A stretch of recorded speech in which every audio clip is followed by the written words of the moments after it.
Assalamu alaikum students, my name is Mohammad Awais Sadiq and I am going to teach you class 11 mathematics.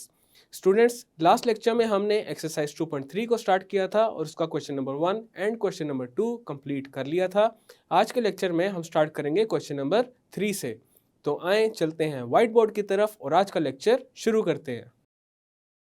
आज के lecture में हम question number 3 से start करेंगे। Question number 3 है verify De Morgan's laws for the following sets. तो यहाँ पे हमारे पास जो यूनिवर्सल सेट है वो है 1, 2, 3 and up to 20। Then set A है 2, 4, 6 अप टू 20। ये हमारे पास यहाँ पे इवन नंबर्स का सेट है जो 2 से शुरू हो रहा है और 20 तक जा रहा है। And set B is 1, 3, 5 up to 19 और ये यहाँ पे ऑड नंबर्स का सेट है जो कि 1 to 19 तक है। तो यहाँ पे सबसे पहले डी मॉर्गन्स लॉ की डेफिनेशन लिखते हैं। डी मॉर्गन्स लॉ था हमारे पास A union B complement is equal to A complement intersection B complement. सबसे पहले इसकी लेफ्ट हैंड साइड को प्रूव करेंगे and then right hand side के इक्वल करेंगे। तो लेफ्ट हैंड साइड है हमारे पास A यूनियन B कॉम्प्लीमेंट। पहले A यूनियन B फाइंड करते हैं। A union B is equal to 2, 4, 6 up to 20 union B is 1, 3, 5 up to 19। तो इनका जब यूनियन ले लेंगे तो ये आ जाएगा 1, 2, 3, 4 and so on up to 20। Then इसका कॉम्प्लीमेंट लेंगे A यूनियन B का, तो ये क्या हो जाएगा U माइनस 1, 2, 3, 4 अप टू 20। अब U हमारे पास क्या है, U is 1, 2, 3, 4 up to 20 minus 1, 2, 3, 4 up to 20। अब जैसा कि देखा जा सकता है कि A यूनियन B के जो एलिमेंट्स हैं वो सारे हमारे पास U में भी हैं। तो यहाँ पे जब कॉम्प्लीमेंट लेंगे तो हमारे पास आ जाएगा एक एम्प्टी सेट, बिकॉज U में हमारे पास कोई ऐसा एलिमेंट नहीं है जो दूसरे सेट में एग्जिस्ट ना करता हो। तो इसका कॉम्प्लीमेंट आ जाएगा एम्प्टी सेट। अब हम करते हैं राइट हैंड साइड को और उस पर देखते हैं क्या सोल्यूशन आता है। राइट हैंड साइड है A complement intersection B complement. सबसे पहले A कॉम्प्लीमेंट फाइंड करते हैं। तो A कॉम्प्लीमेंट किसके इक्वल होता है, universal set minus set A। Universal set is 1, 2, 3, 4 up to 20 minus A है हमारे पास इवन नंबर्स का सेट जो 2 से शुरू हो रहा है और 20 तक जा रहा है। तो हमारे पास इसके सोल्यूशन में क्या आ जाएगा 1, 3, 5, 7 अप टू 19। ये आ गया हमारे पास A कॉम्प्लीमेंट। इसी तरह अब B कॉम्प्लीमेंट को फाइंड करेंगे। B complement is equal to universal set minus set B। Universal set क्या है 1, 2, 3, 4 and up to 20 minus set B है ऑड नंबर्स का जो कि 19 तक है 1, 3, 5 एंड 19। जब इनका मैं कॉम्प्लीमेंट या डिफरेंस फाइंड करूंगा तो ये आ जाएगा हमारे पास 2, 4, 6, 8 एंड 20। एक इवन नंबर्स का सेट आ गया जो 2 से लेकर 20 तक है। अब मैं A complement and B complement का इंटरसेक्शन फाइंड करूंगा। तो ये आ जाएगा A complement intersection B complement is equal to 1, 3, 5 up to 19। Intersection B complement है 2, 4, 6, 8 अप टू 20। तो इनका इंटरसेक्शन देख सकते हैं। अब यहाँ पे हमारे पास कुछ भी कॉमन नहीं आ रहा तो ये भी आ जाएगा एक एम्प्टी सेट। तो हमारे पास जो पहला था लेफ्ट हैंड साइड थी A यूनियन B कॉम्प्लीमेंट, वो भी एक एम्प्टी सेट था and A complement intersection B complement भी एक एम्प्टी सेट है। तो left hand side is equal to right hand side. तो पहला डी मॉर्गन लॉ था यहाँ पे प्रूव हो चुका है। दूसरा डी मॉर्गन लॉ है हमारे पास A intersection B complement is equal to A complement union B complement. तो सबसे पहले लेफ्ट हैंड साइड को देखेंगे। लेफ्ट हैंड साइड है ए इंटरसेक्शन बी कॉम्प्लीमेंट। तो इसमें सबसे पहले ए इंटरसेक्शन बी फाइंड करते हैं। ए हमारे पास क्या है 2 4 6 8 अप टू 20। इंटरसेक्शन बी है 1 3 5 अप टू 19, एक और नंबर्स का सेट जो कि 19 तक है। तो इनके इंटरसेक्शन अब हमारे पास देखा जा सकता है कुछ भी कॉमन नहीं आ रहा, तो ये आ जाएगा एक एम्प्टी सेट। अब इसका क्या करते हैं, कॉम्प्लीमेंट फाइंड करते हैं। A intersection B complement is equal to universal set minus empty set. तो ये हमारे पास आ जाएगा अगेन एक यूनिवर्सल सेट आ जाएगा, बिकॉज एम्प्टी सेट का जब हम किसी भी सेट के साथ डिफरेंस लेते हैं तो वही सेट वापस आ जाता है, और ये इक्वल है 1 2 3 4 एंड 20 तक जा रहा है। अब इसी तरह राइट हैंड साइड को सॉल्व करेंगे। राइट हैंड साइड है हमारे पास A complement union B complement. तो ए कॉम्प्लीमेंट सबसे पहले फाइंड करते हैं, which is equal to U minus A. U is 1 2 3 and up to 20 minus a is a set of even numbers from 2 to 20। जब इसको माइनस करेंगे तो यहाँ पे आ जाएगा 1 3 5 7 एंड 19 तक जाएगा।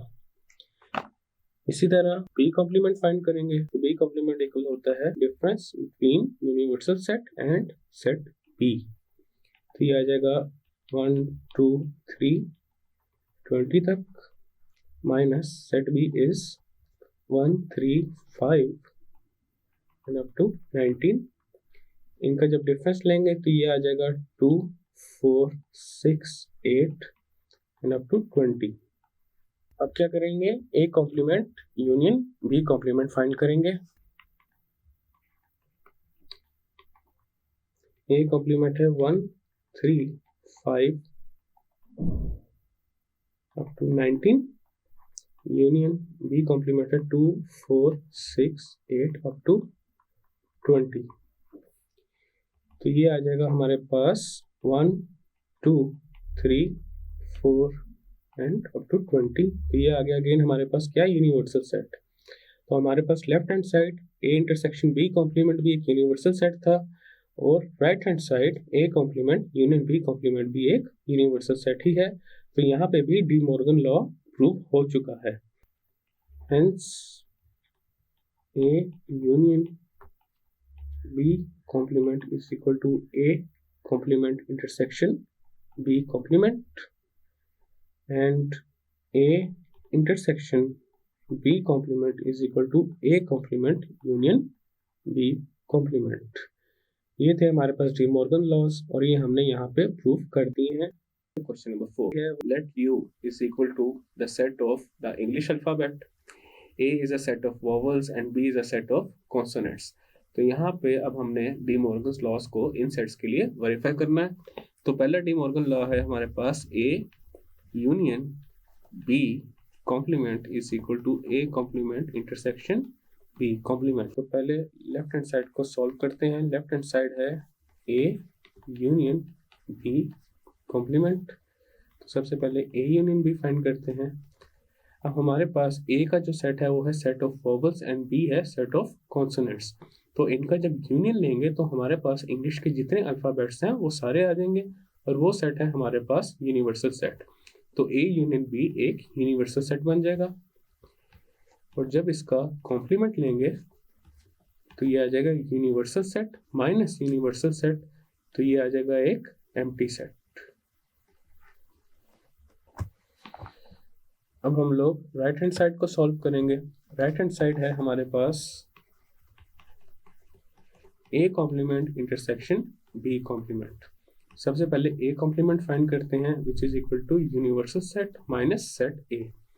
अब यूनिवर्सल सेट में से अगर मैं वॉवल्स निकाल दूं तो हमारे पास सिर्फ कॉन्सोनेंट्स बचेंगे, और वो हमारे पास इक्वल है सेट बी के। तो ये ए कॉम्प्लीमेंट आ जाएगा सेट बी के इक्वल।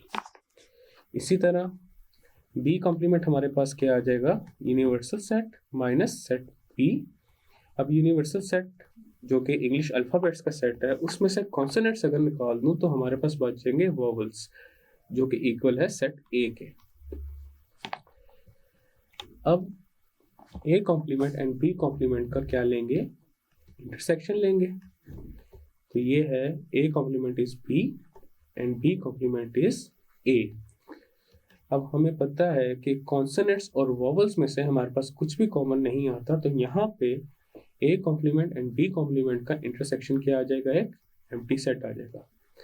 तो ये हमारे पास लेफ्ट हैंड साइड भी हमारे पास एक एम्प्टी सेट थी, राइट हैंड साइड भी हमारे पास एम्प्टी सेट थी। तो पहला डी मॉर्गन का जो लॉ है वो हमारे पास यहाँ पे प्रूव हो चुका है।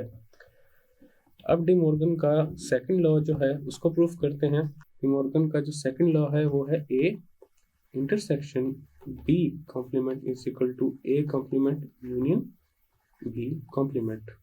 तो पहले लेफ्ट हैंड साइड को सॉल्व करते हैं, जो कि है ए इंटरसेक्शन बी कॉम्प्लीमेंट। पहले ए इंटरसेक्शन बी को फाइंड करते हैं। अब A is a set of vowels and B is a set of consonants, तो इनका इंटरसेक्शन क्या आएगा, एक एम्प्टी सेट आएगा। और एम्प्टी सेट को ऐसे भी लिख सकते हैं।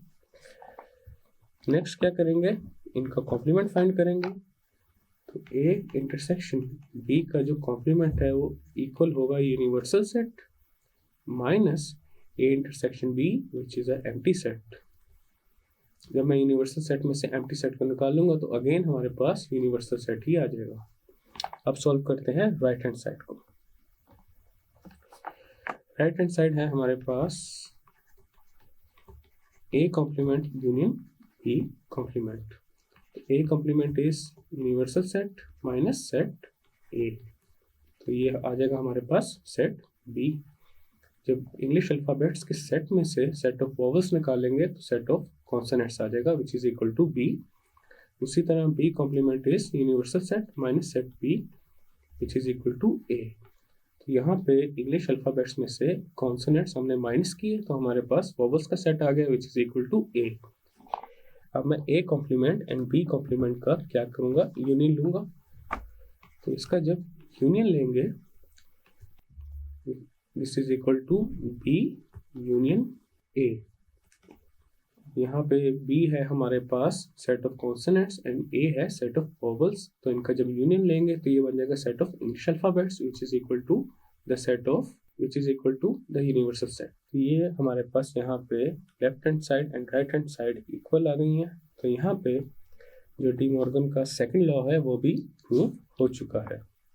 क्वेश्चन नंबर 5 है, with the help of Venn diagrams verify the two distributive properties in the following cases with respect to union and intersection. तो इसमें जो पहला केस है हमारे पास वो है A is a subset of B A intersection C is equal to phi and B and C are overlapping। सबसे पहले तो वेन डायग्राम ड्रॉ करते हैं इन प्रॉपर्टीज को कंसीडर करते हुए एंड देन उस पर डिस्ट्रीब्यूटिव प्रॉपर्टी अप्लाई करेंगे। तो वेन डायग्राम बनाने के लिए सबसे पहले एक रेक्टेंगल बनाते हैं जो कि एक यूनिवर्सल सेट को रिप्रेजेंट करता है। अब यहाँ पे सेट ए एंड सी का जो इंटरसेक्शन है वो एम्प्टी है और A is a subset of B है। Let's say this is set B and A is a subset of B, तो ए हमारे पास यहाँ पे आ जाएगा, ये है ए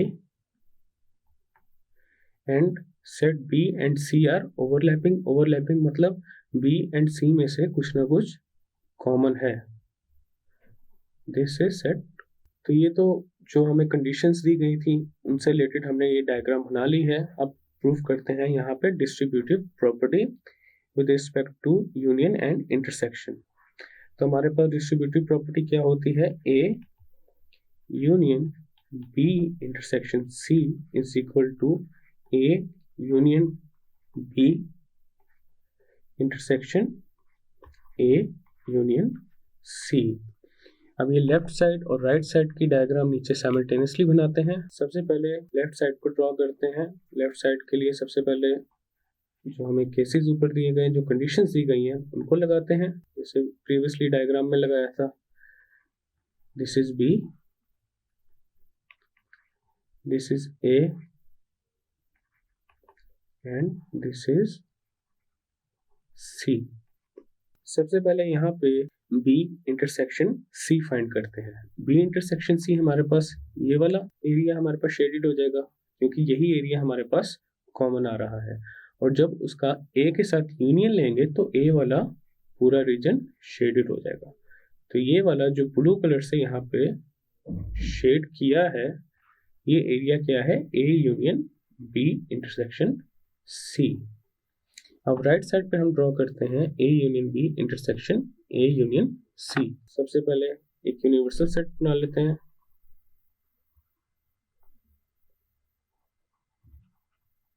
ये सेम जो कंडीशंस दी गई हैं वो अप्लाई करते हैं. This is B, this is A and this is C. तो यहाँ पे सबसे पहले A यूनियन B को करते हैं ड्रॉ.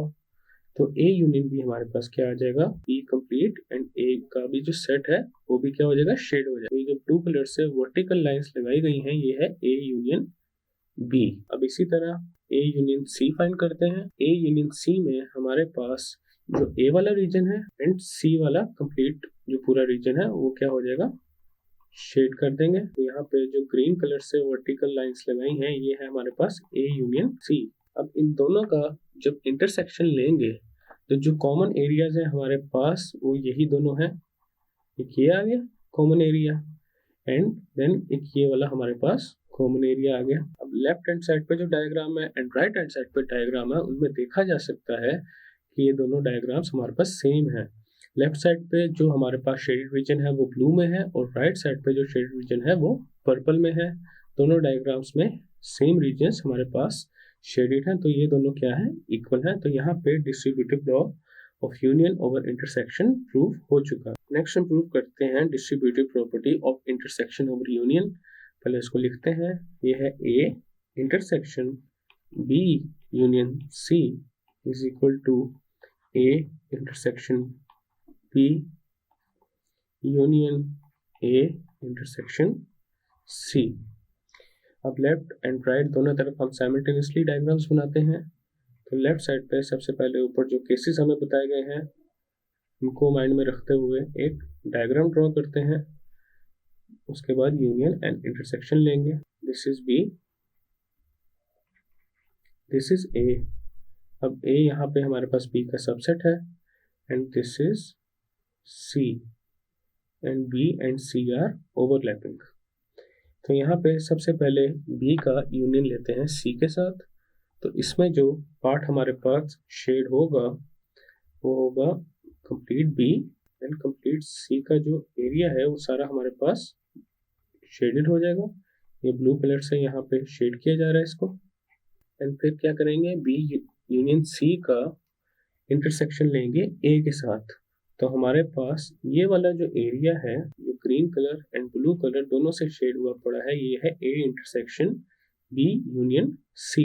नेक्स्ट हम राइट साइड पर ड्रॉ करेंगे. सबसे पहले बनाते हैं एक यूनिवर्सल सेट. इसी तरह B बना लिया, A आ गया एंड यहाँ पे ये C आ गया हमारे पास.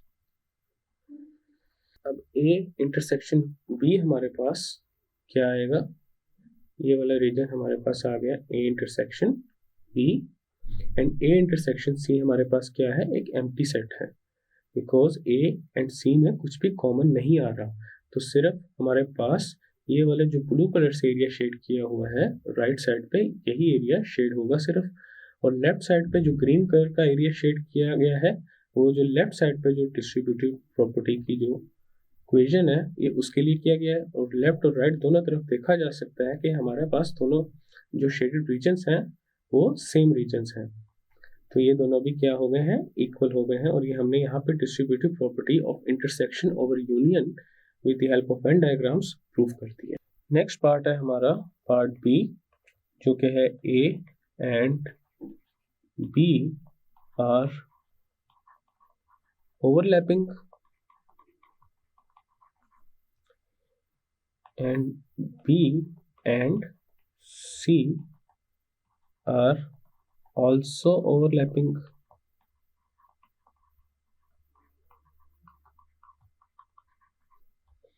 but A and C are disjoint.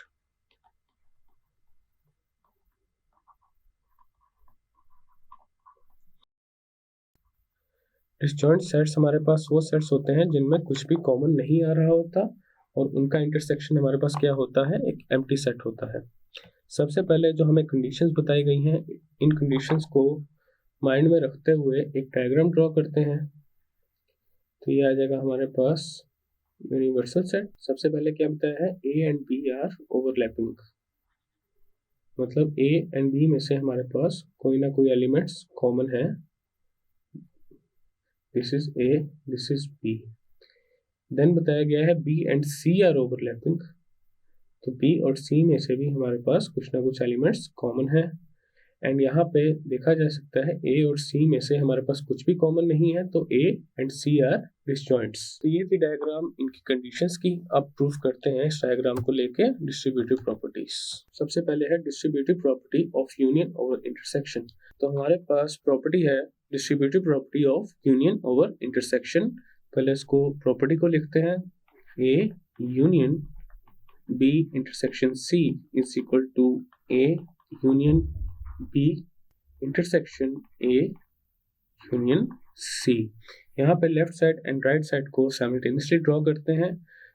तो सबसे पहले तो डायग्राम बनाते हैं, जो कंडीशंस लगा के हमने ऊपर डायग्राम बनाई थी वही डायग्राम यहाँ पे बनाएंगे। ये आ गया universal set, this is set A, this is set B and this is set C. सबसे पहले तो B का इंटरसेक्शन लेंगे C के साथ, तो हमारे पास ये वाला जो रीजन है ये है B इंटरसेक्शन C। देन हम लेंगे B इंटरसेक्शन C का यूनियन A के साथ, तो ये वाला रीजन आ जाएगा और A का जो पूरा रीजन है वो हमारे पास अंदर इंक्लूड हो जाएगा। तो ये बन गया डायग्राम हमारे पास लेफ्ट साइड की, और जो शेडेड रीजन है ये रिप्रेजेंट करता है A union B intersection C को। अब राइट साइड पे हमारे पास है A union B intersection A union C. इसकी डायग्राम ड्रॉ करते हैं। ये आ गया हमारे पास universal set, this is A, this is B and this is C. तो यहाँ पे सबसे पहले ड्रॉ करते हैं ए यूनियन बी को। ए यूनियन बी में हमारे पास ए का जो पूरा सेट है वो अंदर इंक्लूड हो जाएगा एंड बी का जो सेट है पूरा वो हमारे पास अंदर इंक्लूड हो जाएगा। ये बन गई हमारे पास ए यूनियन बी। अब इसी तरह ए यूनियन सी को बनाएंगे, तो ए यूनियन सी में हमारे पास जो पोर्शन आ जाएगा वो आ जाएगा सी का फुल पोर्शन। अब हम यहाँ पे ए यूनियन बी का इंटरसेक्शन लेंगे ए यूनियन सी के साथ, तो हमारे पास जो ये वाला जो रीजन है एंड ये वाला जो रीजन है, इस रीजन जो ए का कंप्लीट है, ये क्या आ रहा है हमारे पास, कॉमन आ रहा है। तो A union B intersection A union C, यहाँ पे जो पर्पल कलर से शेडिंग की गई है उसको रिप्रेजेंट कर। तो जैसा कि देख सकते हैं लेफ्ट साइड पे भी हमारे पास जो एरिया शेडेड है वो ए का complete area and B and C में से जो कॉमन आ रहा है जो कि ब्लू कलर से शेड किया हुआ है। राइट साइड पे भी सेम एरिया पर्पल कलर से शेड किया गया है। तो यहाँ पे distributive property of union over intersection Venn diagram से प्रूव हो चुकी है। नेक्स्ट हम प्रूव करते हैं distributive property of intersection over union. पहले उसकी डेफिनेशन लिखते हैं, वो है हमारे पास A intersection B union C is equal to A intersection B union A intersection C. पहले लेफ्ट साइड को ड्रॉ करते हैं। ये आ गया हमारे पास universal set, then conditions apply करेंगे और सेट बनाएंगे। This is set A, set B and set सी।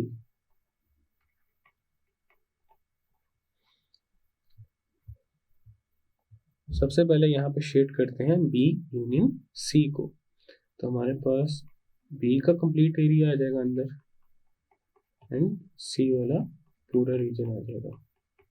ये आ गया बी यूनियन सी। अब इसका इंटरसेक्शन लेंगे ए के साथ, तो हमारे पास जो ए में एंड बी यूनियन सी में जो एरिया कॉमन है वो है ये वाला जो ग्रीन कलर से शेड कर रहे हैं, ये आ गया A intersection B union C. अब इसी तरह राइट साइड को ड्रॉ करेंगे, ये आ गया हमारे पास universal set, this is set A, set B and set C. अब ए इंटरसेक्शन बी हमारे पास आ रहा है दिस एरिया जो ब्लू कलर से शेड कर रहे हैं। अब ए इंटरसेक्शन सी हमारे पास क्या है, एक एम्प्टी सेट है, तो एम्प्टी सेट के लिए हम कुछ भी शेड नहीं करेंगे।